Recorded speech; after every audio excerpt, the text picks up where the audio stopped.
Hey guys, so I want to talk to you a little bit about how I got my service dog and how he became a service dog. I'm not going to go into too much detail about this. In fact, I plan on this being a very short video because I have a very busy day. Hopefully I can record some of it, but yeah, so let's talk real quick. So I got a comment the other day. It's like, oh, how did you, I think it was like, so how did you get your dog to be a service dog? And it was also like, how did you register your dog to be a service dog? And I wanted to address this because this is like a big deal. So per the ADA law, there is no real registration for service dogs. Let's start off with that. All the registration that you see online for sale, it's all fake. If you get it, it's just a big waste of money. And most likely, if you do have one of these, most people who do have one of these, 9 times out of 10, they're fake service dogs, where people just have their pets and they just want to bring them with them, so they buy these. Or like I said, I see 9 times out of 10, because sometimes there's the one rare case where people are training a real service dog and they've been educated but they haven't been educated enough to know, they haven't educated themselves enough to know that registration is not real. And some people will get at the very beginning when they start training a service dog because they think they'll need it. I almost bought one at first when I first started training him. I had looked into the ADA law a little bit, but not enough to know that. I knew that you could get them a test performed, but I thought you still had to have some kind of registration. Luckily, I looked into it more before I jumped into anything like that. So I feel like sometimes a first-time handler, especially if you are in the position where you have to train your own dog, sometimes you can get a little confused, and that could happen, and you just need to be educated more. So that's why I say 9 times out of 10, because there is like that one, probably 5% of people that just are confused and just haven't looked into it enough yet, but they really do need them. So I've actually met a couple people like that also. Okay. So, for those of you who don't know, this is my service dog, Buddy. I also have my other dog, Diamond, over here. I have 4 dogs that are personally mine. So yeah. So Buddy is, he's Buddy. He's a good boy. Okay, so so definitely look up the ADA law, read into it, and I want to highly address this. Just because, okay, first of all, to have a service dog, you must be disabled. You must have a disability.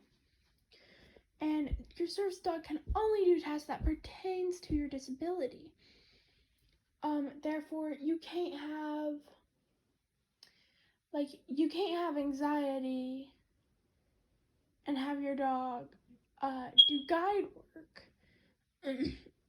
You can't just have anxiety attacks and have your dog do guide work and lead you around if you don't need it, basically. I'm not saying that people with anxiety wouldn't need a guide task, because some people, when they get really bad anxiety, they get dizzy or they faint. And some of them, and sometimes just dizziness, sometimes you do need a little bit of a mobility task in some cases. Not a lot, but some cases it is bad enough to where you would need that. Sorry guys, I got choked on air. But most of the time, if you just have anxiety attacks, normally it's not too big to where you would need anything like that. Get what I'm saying? I hope that makes sense. Yeah, so that's the first thing. that I wanted to mention is you have to have disability, and it must do tests to do that disability. There's multi-purpose service dogs, which, from my understanding, Buddy technically falls under that category. But also, normally when somebody asks me, normally I say he is a service dog for my autism, because my autism kind of affects everything. And it kind of adds on to my other disabilities. But Buddy does help with other disabilities than just my autism. But the biggest one is my autism. Autism sometimes will affect my other ones, if that makes any sense. And like, it is the cause of some of them. Like PTSD, the stress and everything gets overwhelming for a person with autism, and it kind of caused me to get that, basically. So, therefore, and it kind of caused a couple of other things. So, in that case, he's technically falls under multi-purpose service dog, but I like his official thing to be an autism service dog. I know people say autism assistance dog, but I prefer to use the term service dog because it just sounds better. Also, sometimes when you say your dog is an assistance dog, people want to deny you not more and stuff. And it really is the same thing, and really he does fall under multi-purpose, but like I said, that's just the term that I use. It sounds more professional to me, and I prefer to call him that since that is kind of what caused everything. So yeah. Okay, another thing I want to address, a big thing is, just because you have a disability, and just because, even if, like, obviously a service dog has to be able to help with yours. Like, if you have like dyslexia or like a reading problem, the dog's not going to be able to help you with that. Like, if you need glasses or something, like, the dog's not going to be able to help you read. So if you have like dyslexia or something, like the dog can't really help that. So like, you can't get one for something like that. You have to have a reason behind it.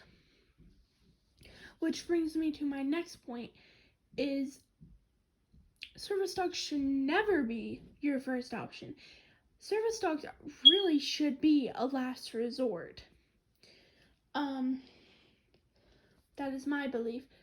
Try anything you can first, whether that be therapy, counseling, medicine, whatever. Try it all first before getting a service dog. Which brings me up to another thing.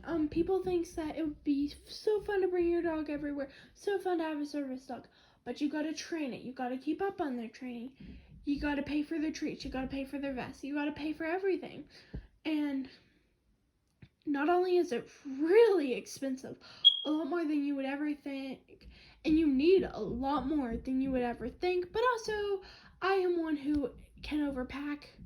Then again, I do end up in a lot of strange situations, so I normally do end up having to use my emergency stuff.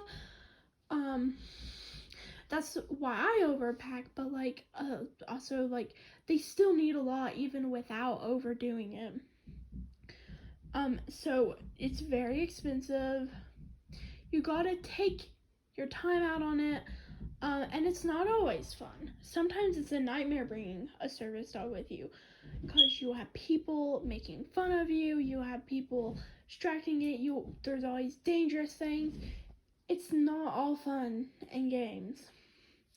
I mean, I know how you fur moms feel. I still consider I am a big dog lover. I always have been. But a lot of dog lovers sometimes don't have the respect that they need.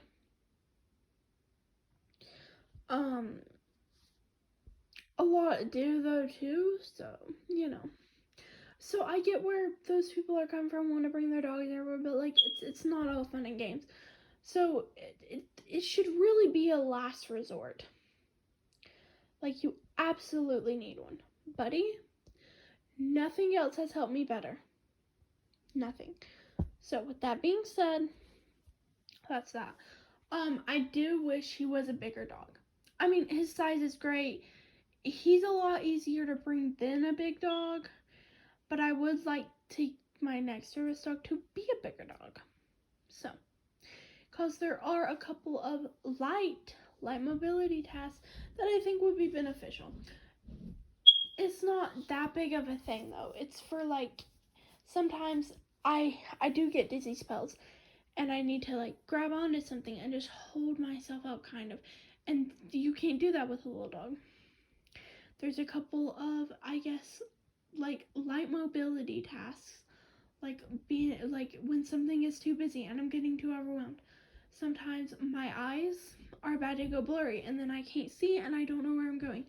It would be nice for my dog to be able to lead me to a chair or to a door, to go out a door, to find the exit, for me to get out, to kind of take a breath, because sometimes when in a bad anxiety attack, especially with a lot of people around, I can't like physically or mentally like get around to find an exit if it's bad enough. So those are some things I like to have in the future.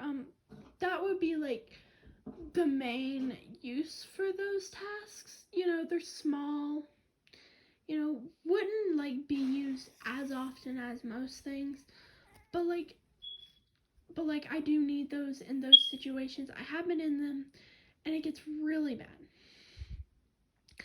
Really, it can get really messy too, because if I'm stressed out also I am bad to start.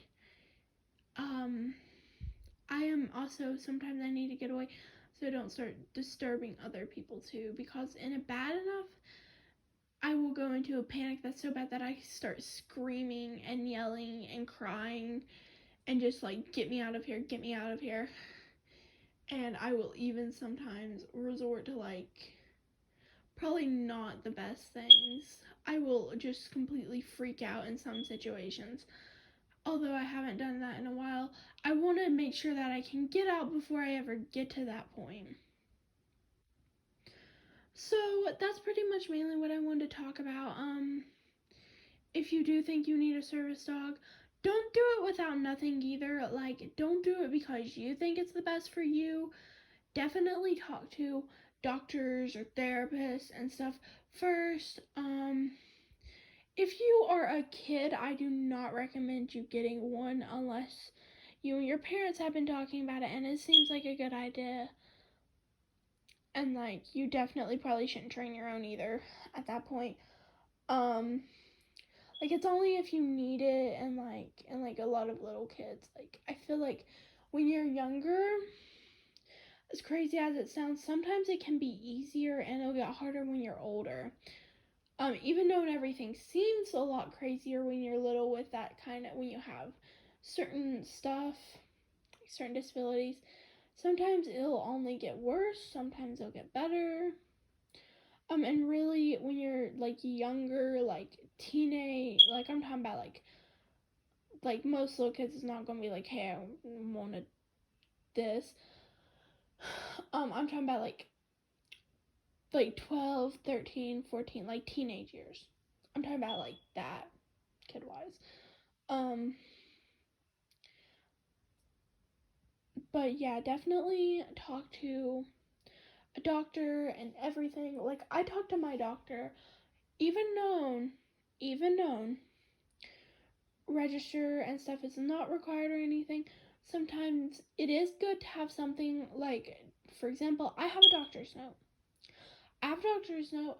And it helps with certain things. Certain things I will use my doctor's note, but I will also let them know the 8A law and that I don't have to.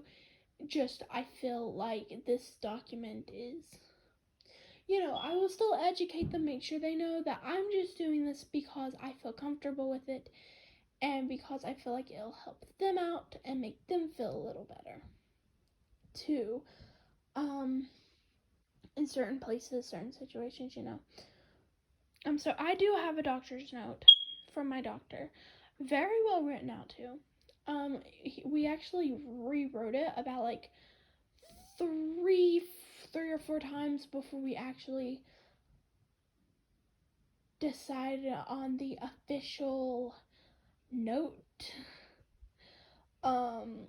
Yeah, to make sure that it's work and that the note followed like the laws and everything. Didn't say anything little bit that made him sound like anything other than a service dog, basically. The struggle I'm having with now is, the only struggle I have right now where they haven't accepted that and they're asking for anything is my school, which they just want me to go and get a paper from a trainer, which this is a mess and a half, guys. I'm not going to get into it right now. But yeah, guys, basically I just wanted to let you know kind of some of like what it takes to have one. Definitely not something you want to jump into right away.